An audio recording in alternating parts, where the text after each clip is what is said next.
Welcome to Bak and Friends on Steinberg, the friends being Jeanne Koles and myself. The gallery has been collecting the remarkable works of Saul Steinberg for nearly a decade, and with each new edition, we're delighted by fresh insights into what often is called the human condition. Often, I carefully quote the words and wisdom of Brother Thomas in respect to the fact that he was most careful about crafting his writing. Today, however, I will intentionally alter one of his observations to apply to the art of Saul Steinberg as follows. Steinberg's drawings are symbols, things that we can see about things that we cannot see, the little bridges between the real and the really real. Sometimes I think our feelings bring us closer to the latter than our thoughts. Over the decades, Steinberg's art has attracted many competent and thoughtful scholars and critics who have written at length about him, such as Harold Steinberg, Joel Smith, Adam Gopnik. All have attempted to put into words their responses to specific works by Steinberg, and all have confirmed how nearly impossible it is to precisely present what each work suggests. Today's webinar is an extension of the conversation made possible because of the enigmatic and yet insight-filled works in our present exhibition. What a joy it has been finding these works all around the world and bringing them together to share them. We're grateful to the Saul Steinberg Foundation, its managing director, Patterson Sims, who appeared in the previous webinar with Claire Nivola earlier this week, and that recording is available on our website. We're also very grateful to Sheila Schwartz, who has an in-depth knowledge about virtually every work that Steinberg created. I'm very grateful to Jeanne Koles, the gallery's publication master, and she's agreed to share biographical and interpretive notes.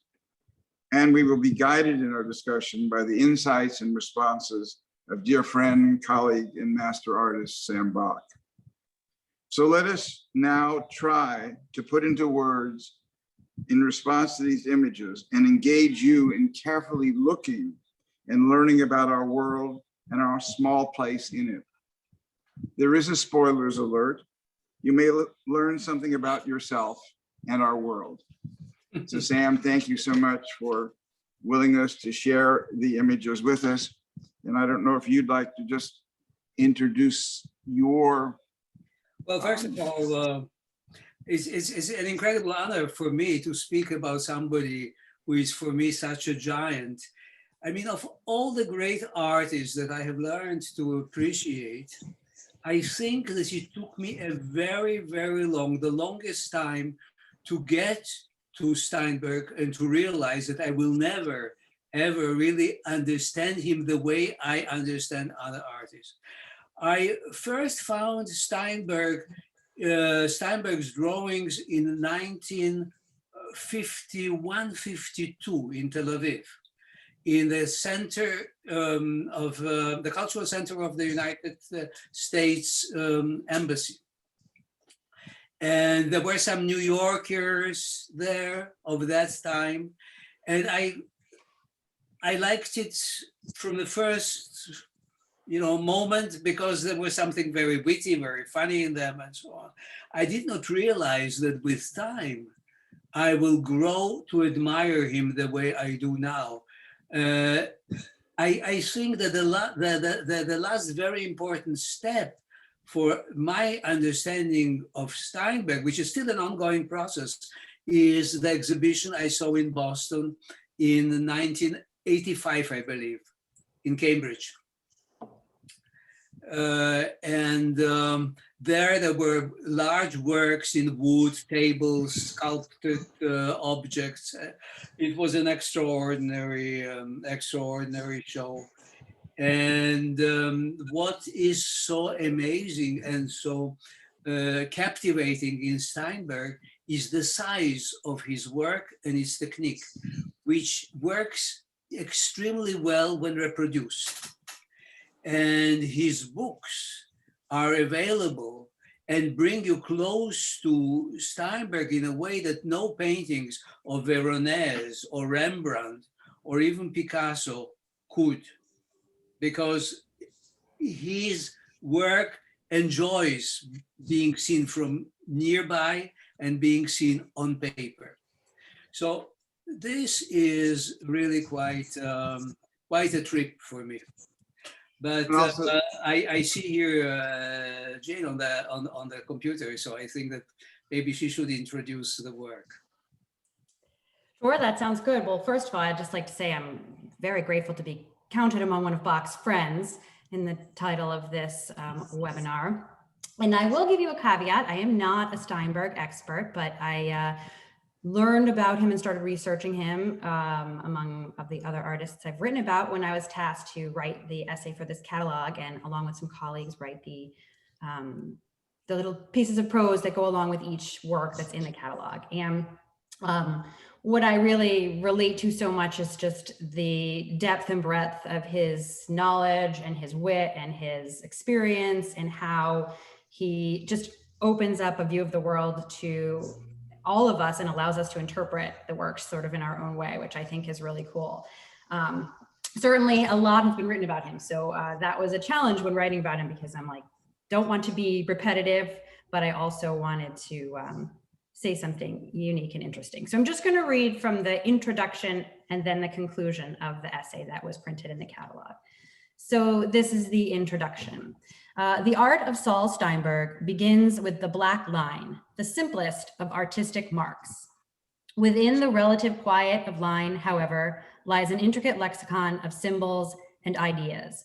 His art rewards close looking and thoughtful analysis, all the while evading easy explanation. Steinberg was, by all accounts, a private man whose career as an artist gave him a very public persona. Much ink has been spilled in the pursuit of gaining insight into his life, mind, and work.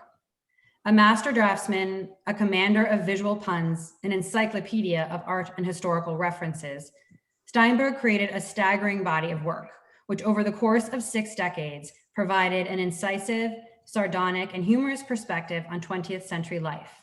His compositions are often simple, but his examinations of politics, culture, relationships, identity, and human emotion are profound. And then the essay goes through all sort of his various techniques and how he does this. And then here is the conclusion. Steinberg spoke not through words, but through drawing, and the messages he expressed evolved over time to reflect developments in his personal life and changes in the political and social environment throughout the decades. Many compositions were simple and facilely understood. Others were ornate, brimming with visual references that defy easy deciphering. Steinberg remained conscious of the viewer as the collaborator in the making of meaning, saying he appealed to the complicity of my reader, who will transform this line into meaning by using our common background of culture, history, and poetry. Ultimately, he was striving, he said, to make an image that cannot be unseen, that fundamentally changes the way you think about something. Joel Smith, who was a writer who wrote a lot about Steinberg, described his drawings as illuminations, not only because, like illuminated manuscripts, they mingle image and text, but also because they bring to light the germane, the unnoticed, and the absurd. From the whimsical to the satirical, to the philosophical, to the everyday, Steinberg indeed fundamentally changed the way we view the world. exactly. It's quite beautifully said, Jeanne. But Yeah. in addition, the invitation, we'll say it early and then we can say it at the end, is to come and see the works close up.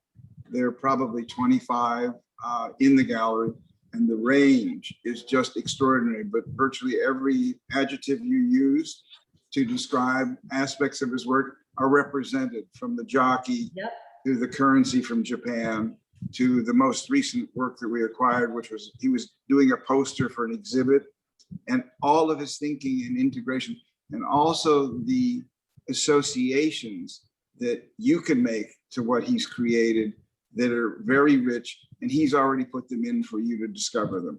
Mm-hmm. Sam, do you want to say anything, or shall we begin with the images? Yeah, let's begin with the images.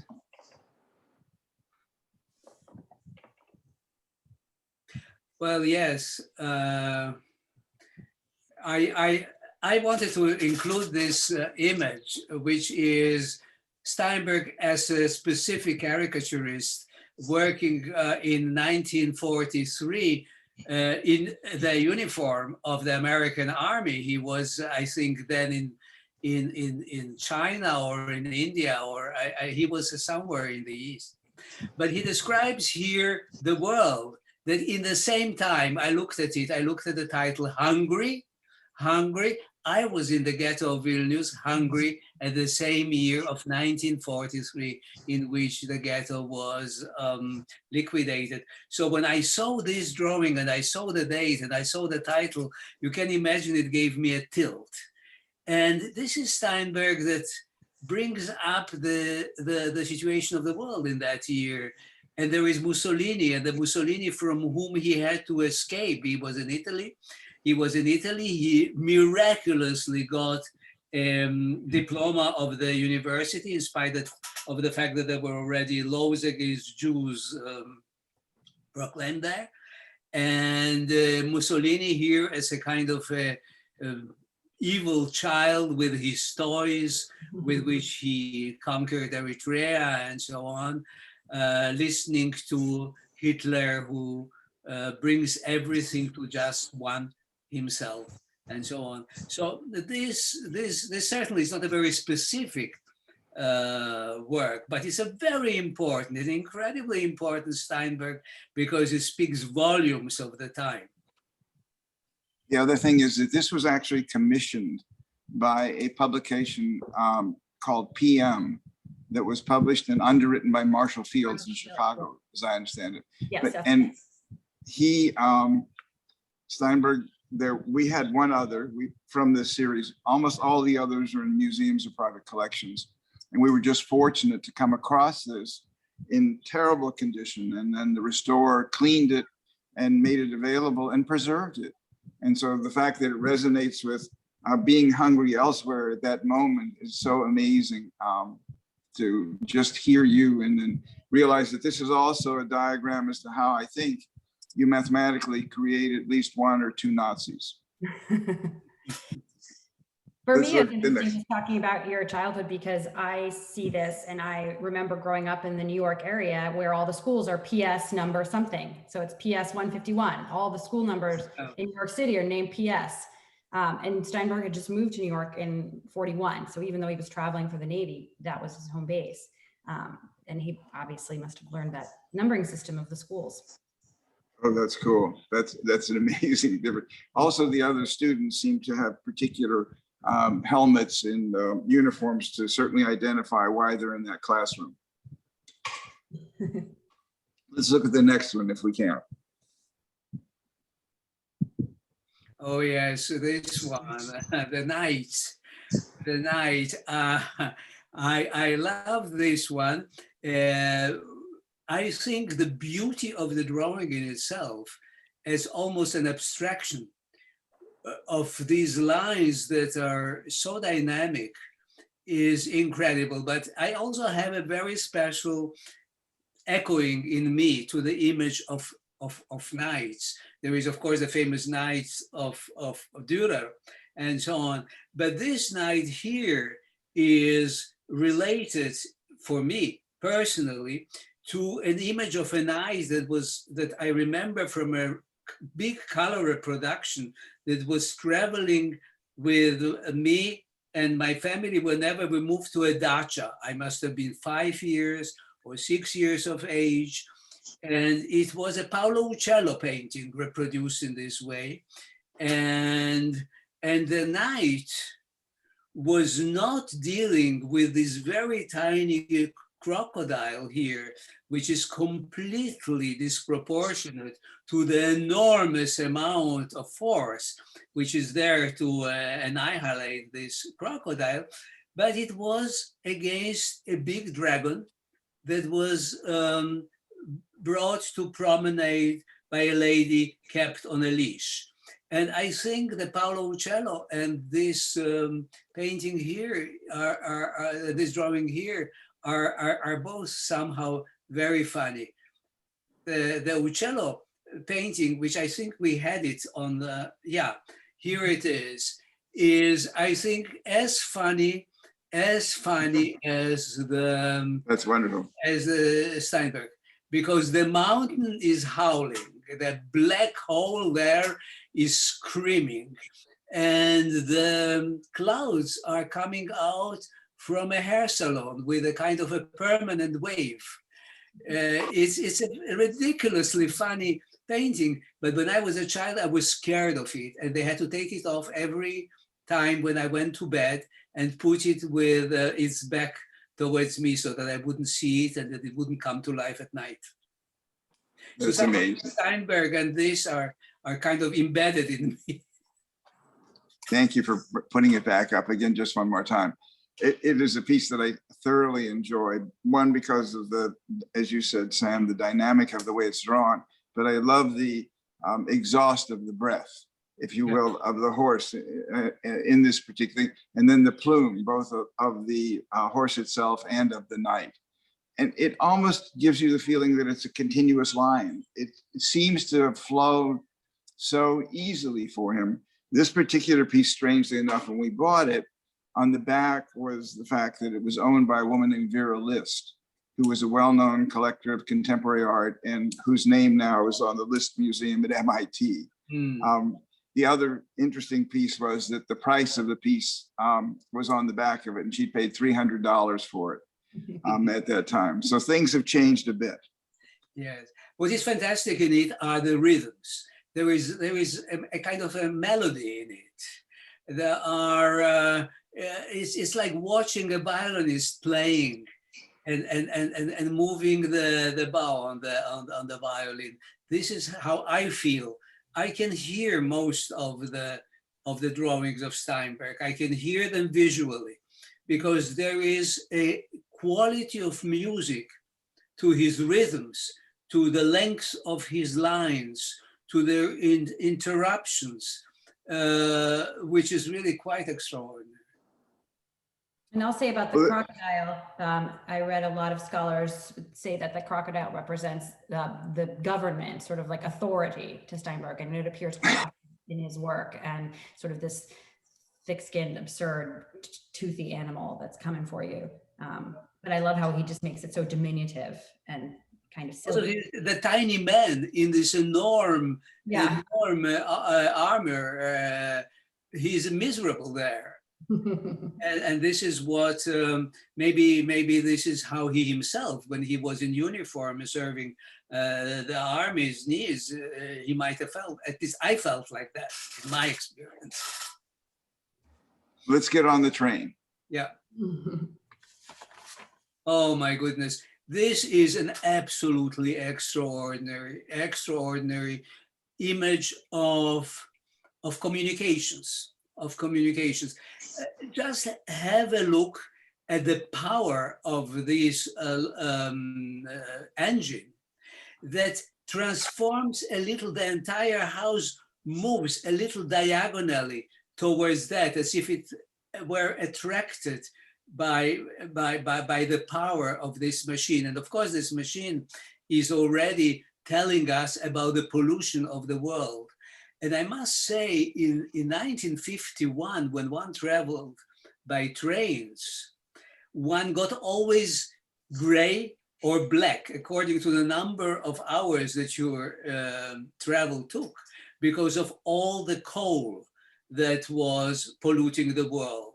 So the engine was black, the train was black, and it wasn't even fashionable to wear a clean raincoat, because if you wore a clean raincoat, it meant that you were not of the upper class, you did not travel around enough, and you didn't get dirty by the smoke. And what is really quite interesting is also how the communication here from the mechanical communication on the right is moving to the electrical communication on the left, which are the wires that connect, again, straight lines like the lines of the railway that connect to the station, where usually small villages, there was a telephone. It was the only very much the porter's cart that's tucked in. Yeah. So it's diminutive. and it creates a sense of scale that is totally wonderful. And then you have this very solid shape of the station itself as it moves along. But it's a remarkably simple drawing in many ways, and yet at the same time. I think it's Pardon me? interesting, Sam, you were talking about in the last piece about the musicality of the works and how you can almost hear them. And what stood out right away to me in this piece was that the train tracks looked like staff lines in a composition, musical composition paper. And on the little brackets in the electrical lines look like treble clefs of some kind. There's a very musical element to this piece. It's true. Well, Steinberg, we know he did many wonderful drawings on paper for music writing. Yes. Yeah. And we actually had one of those, which is now in a private collection, but it's really of a violinist. But the music page behind it created this kind of structure. Yeah. And then he did whatever he wanted to do in the work itself. Yeah. So talk about travel in the next one, because in many instances, and we learned this last time, and I knew it from before, that frequently he would just get into his large car and drive across country. And so to me, this is one of the most extraordinary Steinbergs that I have seen. There is, I mean, it brings me to an America that I hardly ever saw outside of films, that movies that try to recreate that period, the desolation, the ugliness. And this is a beauty of ugliness. Is an incredibly beautiful, well-proportioned composition. And there is a certain movement in the houses. All the perspectives, if you want, are different, are wrong, and they're so right. And there is a kind of a dance, a very sad dance in these buildings. The cross-hatching is extraordinary. The ghost-like passers-by, that later on he developed the characterizations of the passers-by in all kinds of forms. But here they're almost like ghost-like. Like two are even inscribed into the wall near the drugstore.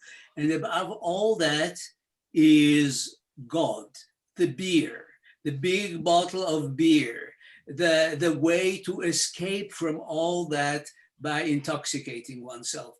This is a very sad, very sad. I think it is much sadder than some of the sad paintings of Hopper of America. it's a wonderful way to see the painting, Sam. Actually, in a much more mundane way, I decided to find out if the beer sign was correct. And there was, in fact, a company named Blatt's Beer, and that was their insignia. So he was in the Sunoco sign, a diamond in the back. He was recording what he was seeing, but then what you're implying is that he was not only recording what you and I could see as a tourist, but he's also fundamentally recording the mood, the spirit of the place itself as he experienced it. And then he allows us to experience it at the same time. Absolutely. So And look at the, he says also, he says that the beer belongs to the world of drugs, and you have it just down in black and white. There's a continuation of intoxication. Yeah. Next drawing, please. Oh my, yeah. That's it's funny, but again, it's a little sad. We saw the little crocodile. I mean, we know that he defined himself, or he called himself lovingly crocodile, while he called his wife rabbit.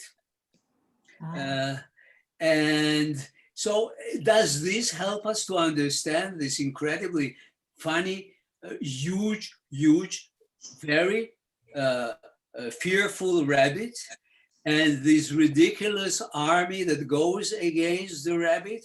And for me, when I saw that, and I saw the angel up there, gives it a kind of a mythological sense.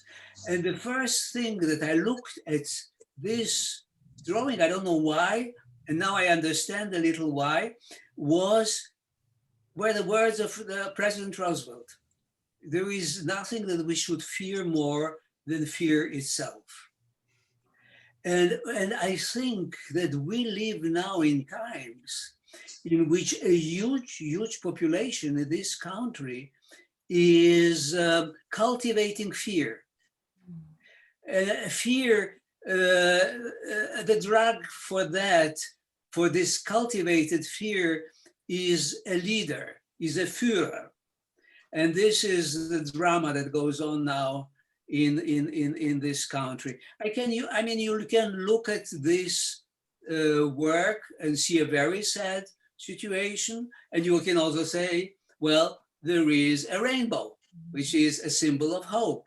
So we all hope that we will get out from that fear that for right now dominates here many politicians who are supposedly intelligent people.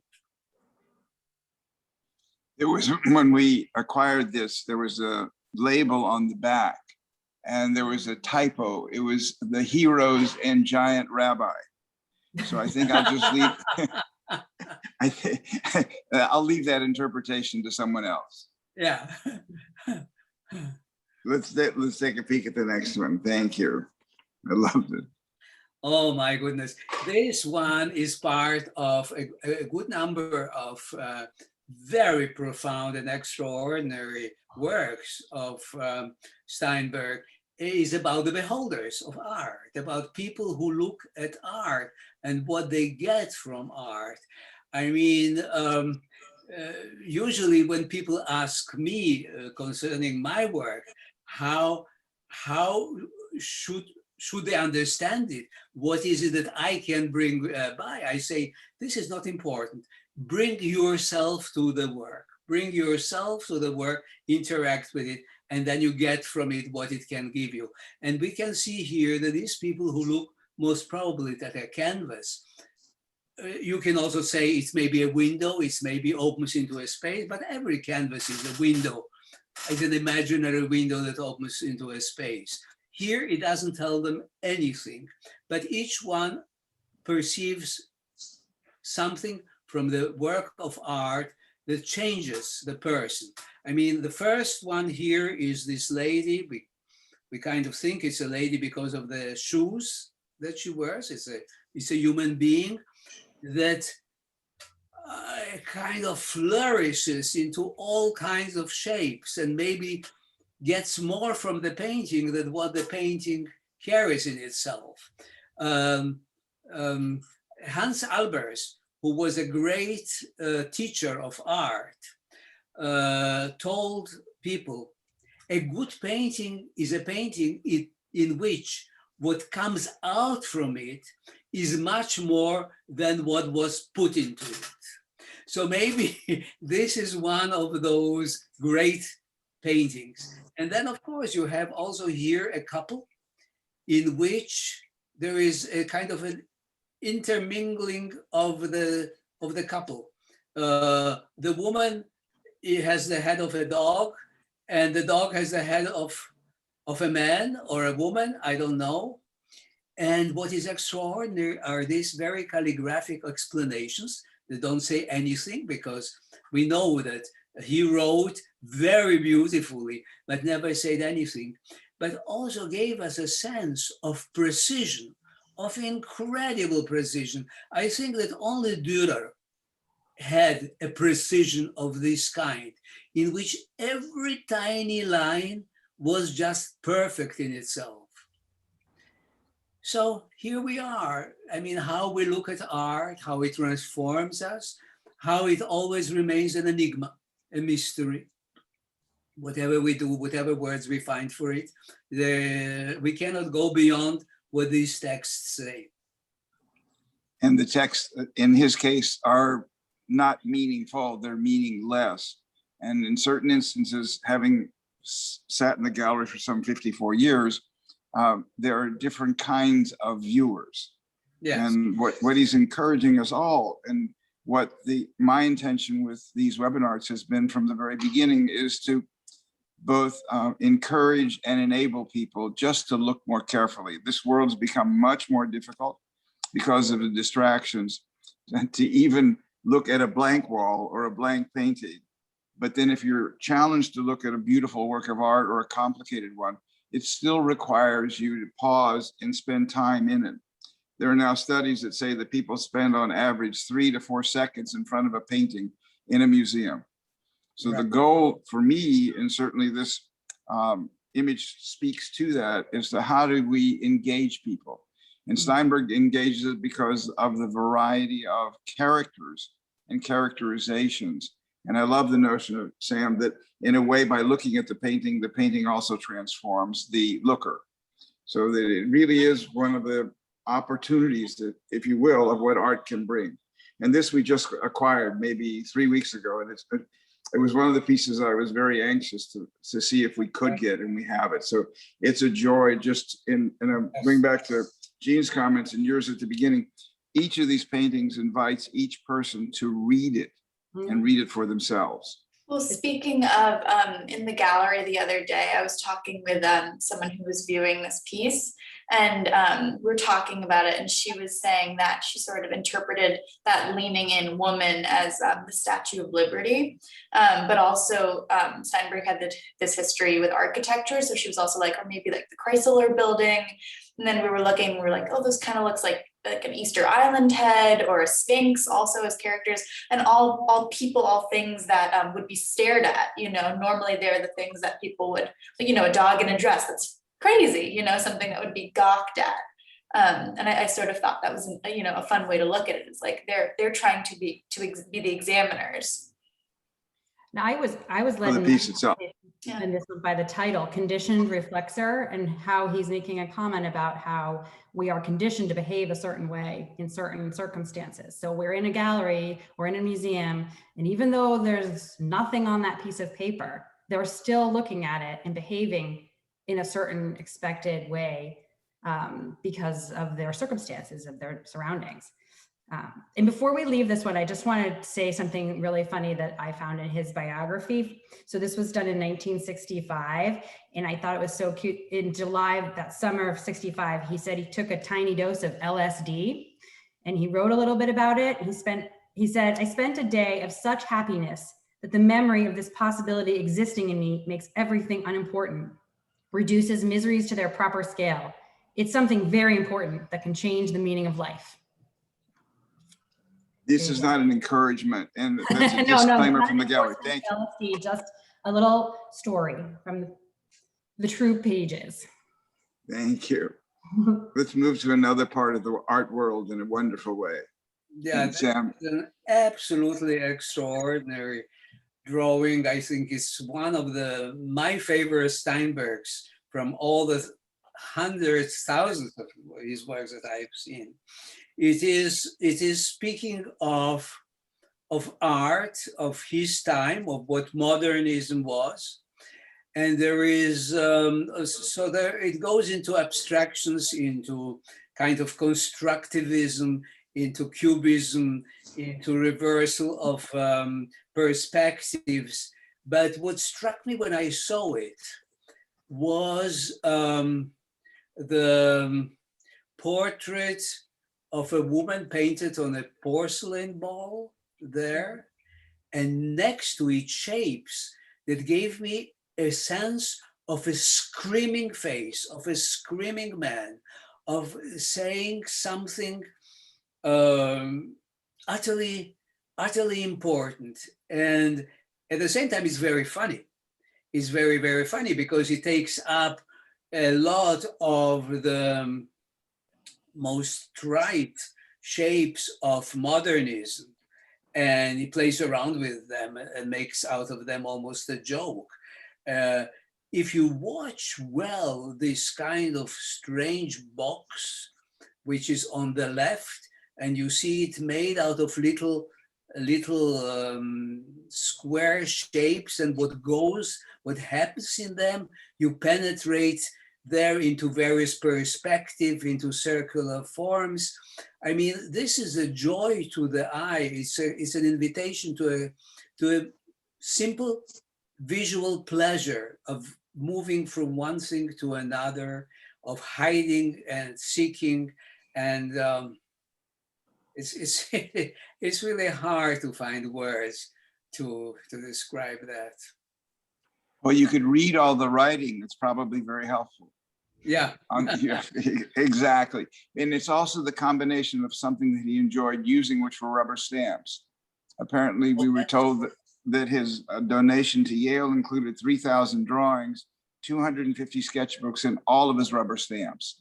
So the notion that he was both drawing and composing, and you will see in, I think, one of the other pieces, that if he wanted to make a change, he just simply drew over it and pasted it on top of it.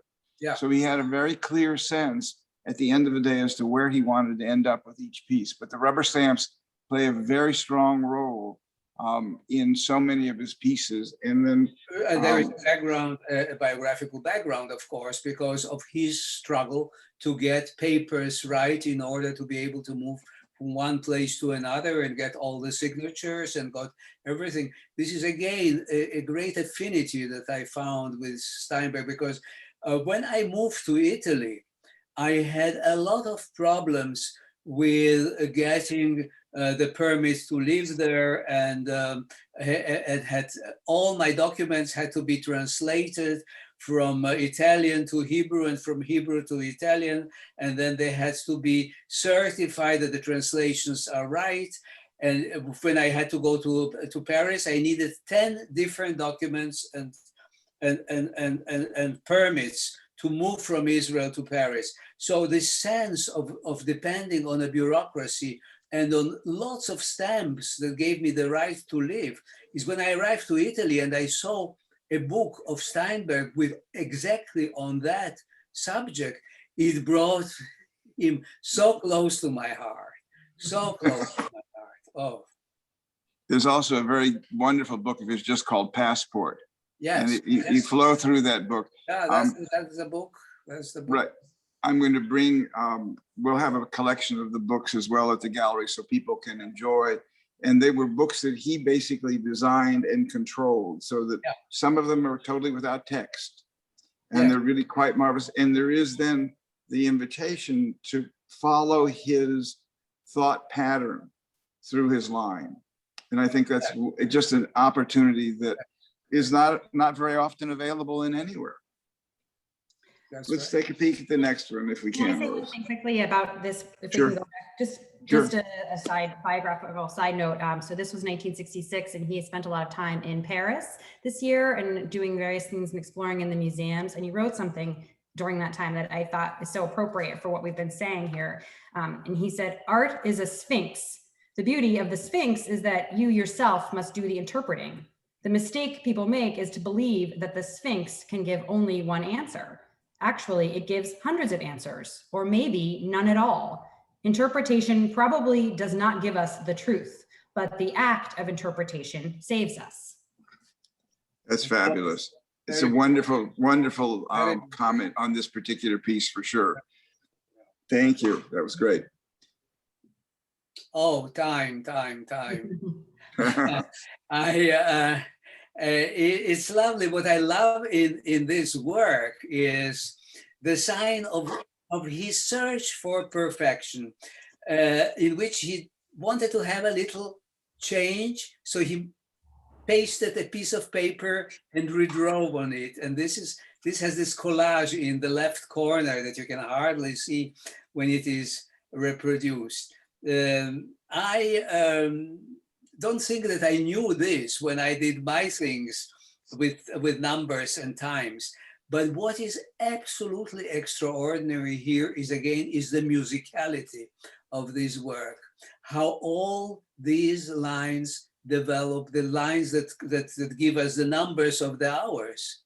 And they tell us this is what you do in your life. You somehow navigate between the hours, and there are also indications of seconds in these little tiny strokes. And the only things which seem to be here more substantial are the trees. They grow in time, and they grow in a time which is much more than the human time allocated to us.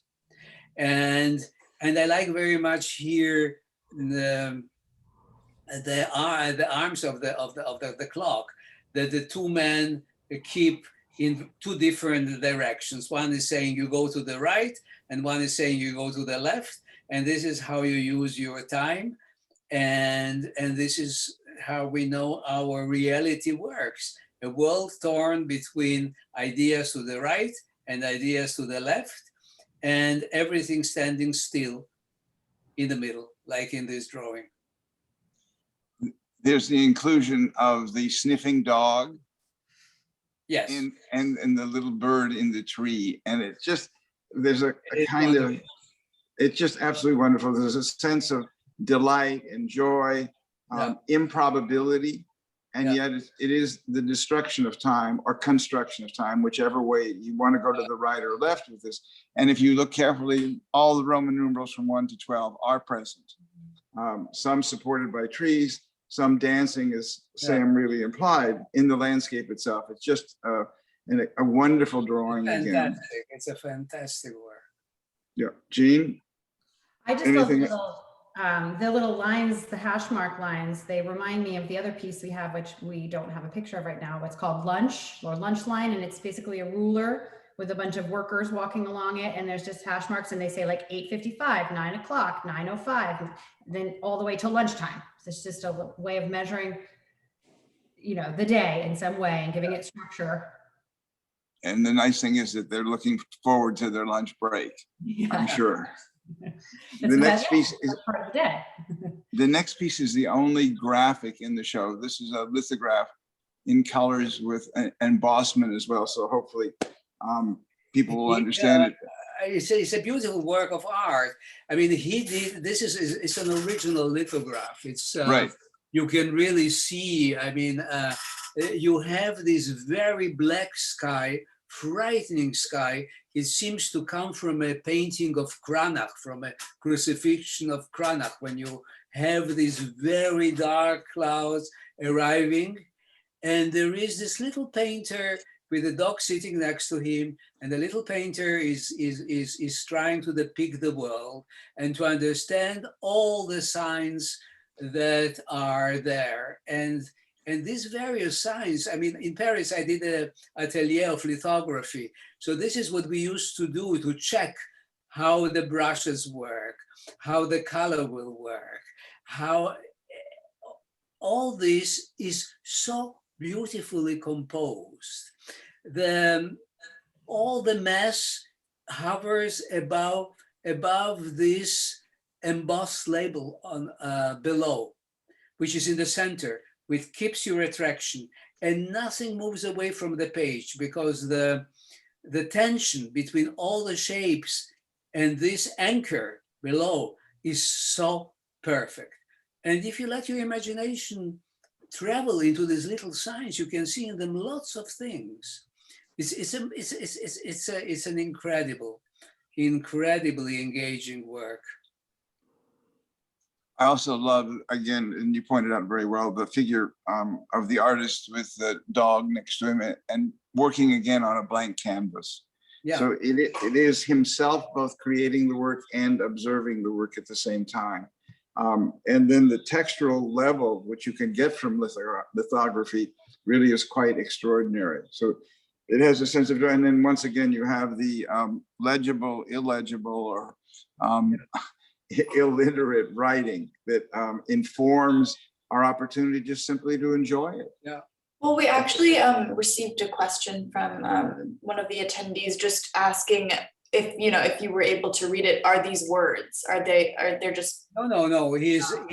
All his writing has no sense. Is not in a language. It's absolutely a waste of time to decipher his writing. And yet, because it looks like the signature on the Declaration of Independence. Yeah. It has this incredible elegance and movement to it. It creates a visual pleasure. What I think is interesting about this is in this year, 1968, it's just, you can see he's so involved in the all of the big artists of the day. Like, so he moved into a studio building in Union Square at the time, and it was where Andy Warhol's The Factory was, in the same building. And he was inducted into the National Institute of Arts and Letters, along with Joseph Albers and Louise Nevelson and Mark Rothko the same year. And so he's a part of this sort of infrastructure and this community of artists, but then he's also very irreverent about it. And you see that in this picture. That's right. Outside of it. And so he's like sort of got all the mark making. Here's everything that you would do to make a landscape, but I'm going to do it in this unusual and unique way. So he's both within and without the kind of structured art world, which I think the mid-60s, I wanted to add to that. The mid-60s were a time in his life in which he started to feel that he has spent much too much time on commissions, on illustrations and so on. And he wanted to be very much considered a contemporary artist, while he felt that somehow the covers of the New Yorker have degraded the consideration for him. And so there was this kind of very mixed feeling in him. On one side, he admired artists who lived very simply, like Giacometti, who was very famous at the time, or Bram van Velde, who was very famous. And yet he felt that he needed a lot of money. So this was also a time of the fashion, mainly when he was in Paris, of the taches, the tachism. These were the stain makers. They were making paintings made out of stains. So there is also a kind of a tongue-in-cheek commentary on the stain makers in this specific print, like in many other of his works.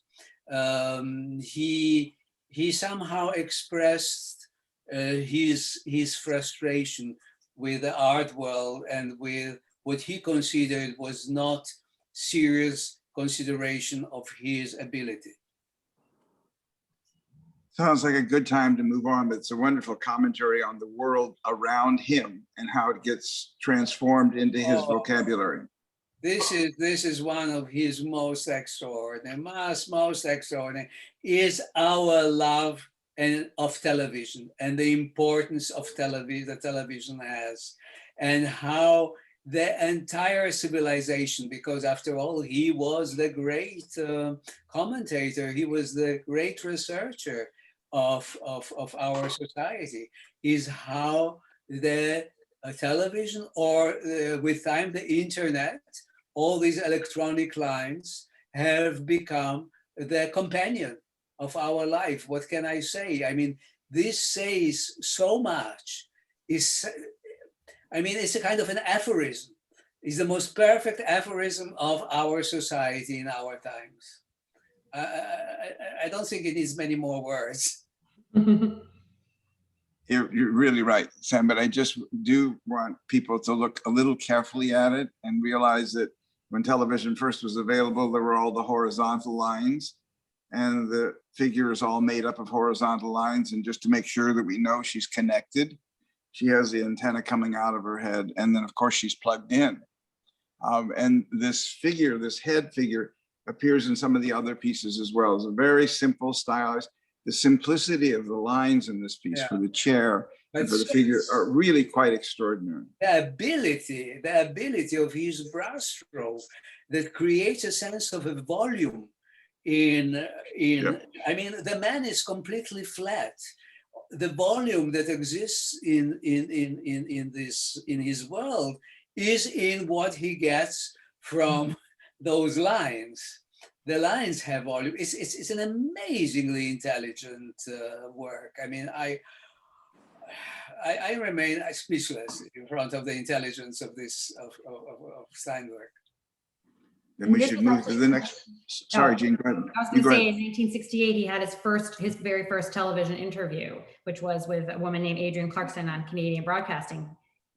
So just for us, it's difficult to imagine, that was it. That was the first time he'd ever been on TV.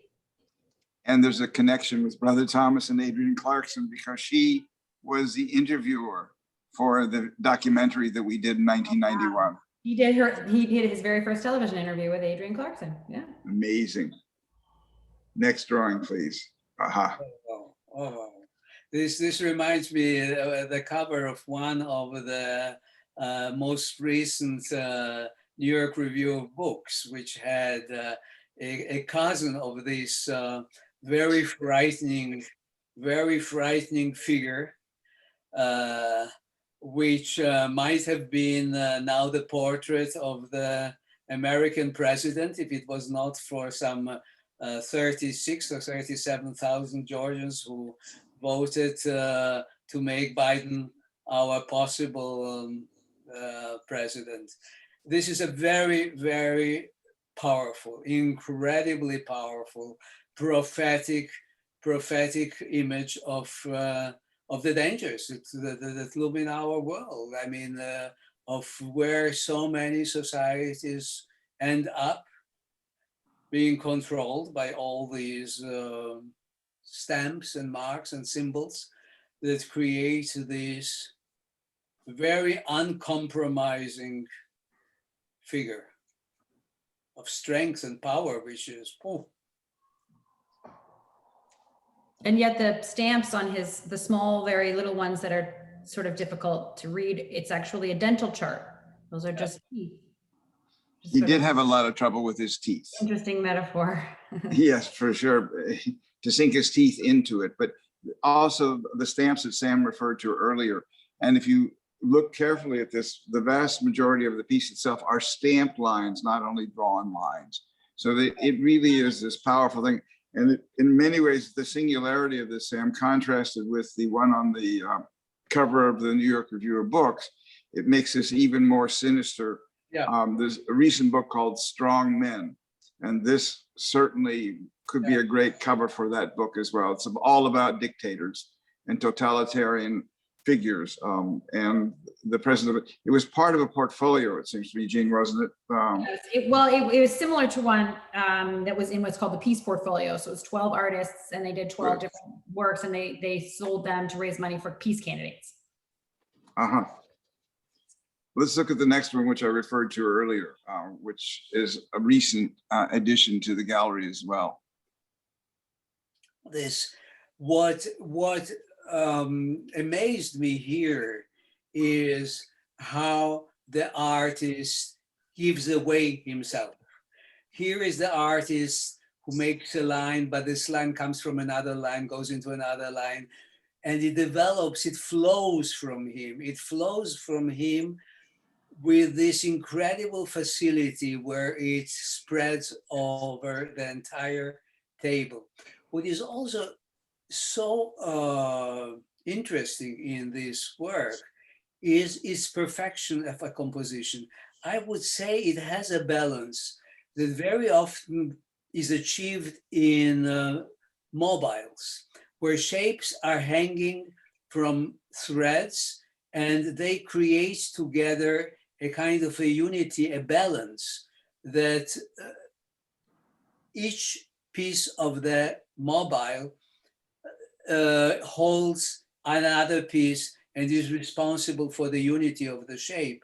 And I feel that all the letters here that become shapes, actually, they float in a kind of incredible perfection in which the artist kind of very generously gives of himself much more than what he uses in order to describe himself about sitting at a table.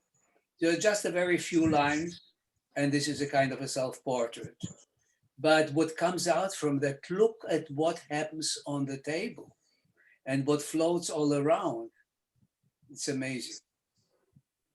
And it's a combination, again, of the drawn line that you referred to, and then stamps as well. This was it's hard to tell on the screen, but that center section that says Parsons was actually pasted on top of.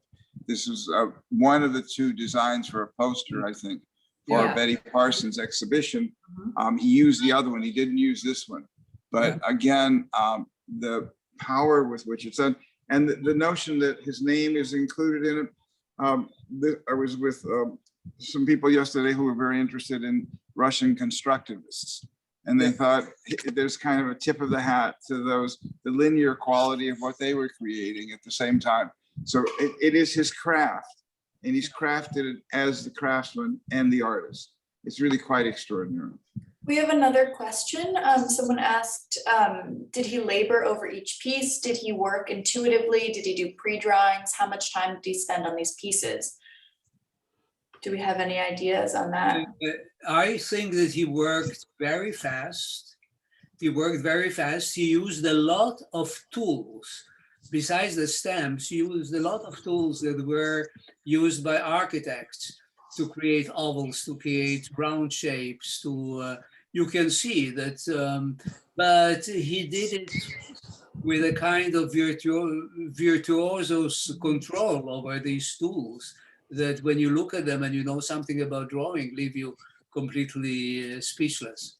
But the beautiful thing is that it came out with an incredible ease. It's like Arthur Rubinstein sitting in front of the piano. You felt that the most complicated concert of Beethoven was just streaming from him. And this is what I feel about the Steinbergs. That's a wonderful way to think about it, because the likelihood is that Rubinstein probably did practice. And so did Steinberg.